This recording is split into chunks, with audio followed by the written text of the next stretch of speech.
IPL যেন সাজানো এক নাটক, লেখা স্ক্রিপ্টের মতোই বদলে যায় ম্যাচের মোড়। আরো এক নাটকীয় ম্যাচে হারলো মুম্বাই ইন্ডিয়ান্স। শেষ ওভারে প্রয়োজন ছিল ১৯ রান। প্রথম বলে হার্দিক পান্ডিয়ার ৬, দ্বিতীয় বলে ৪, কিন্তু পরের ২ বলে আবারও ২ উইকেট।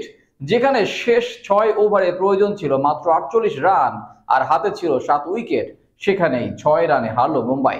বুমরার আগুন ঝরানো বোলিং এর পরও মুম্বাইয়ের নাটকীয় ম্যাচ নিয়ে বিস্তারিত থাকছে প্রতিবেদনে।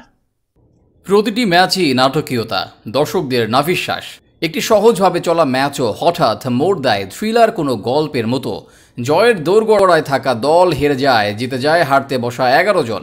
গতকালের নাটকীয় ম্যাচ শেষে আরও বড় নাটকীয়তার জন্ম দিল মুম্বাই গুজরাট ম্যাচ। শেষ ৩৬ বলে ৪৮ রান দরকার ছিল জয়ের জন্য। মুম্বাইয়ের হাতে ছিল ৭ উইকেট। সহজ জয় পাওয়ার বদলে সেখান থেকেই হেরে যায় দল। মোহিত আর রশিদের জাদুকরী বোলিংয়ে চাপে পড়া মুম্বাইয়ের শেষ ওভারে প্রয়োজন ছিল ১৯ রান। প্রথম ২ বলেই ১০ রান তুলে নেন ক্যাপ্টেন হার্দিক পান্ডিয়া, আর এরপরই পরপর ২ উইকেট তুলে নেন উমেশ যাদব। ফলে শেষ পর্যন্ত ৬ রানের জয় পায় গুজরাট। অথচ ১৬৯ রানের টার্গেটে শুরুতে ০ রানে ঈশান কিষানকে হারিয়েও দারুণভাবে ছন্দে ফেরে মুম্বাই। ২৯ বলে ৪৩ করেন সাবেক ক্যাপ্টেন রোহিত। ১০ বলে ২০ রানের ক্যামিও খেলেন নোমান ধীর। ব্রেভিস খেলেন ৪৬ রানের কার্যকরী ইনিংস। তবে এরপরই বিপদে পড়ে মুম্বাই। অর্থাৎ গত ১২ আসরে কখনোই প্রথম ম্যাচে জয় পায়নি আইপিএলের অন্যতম সফল দলটি।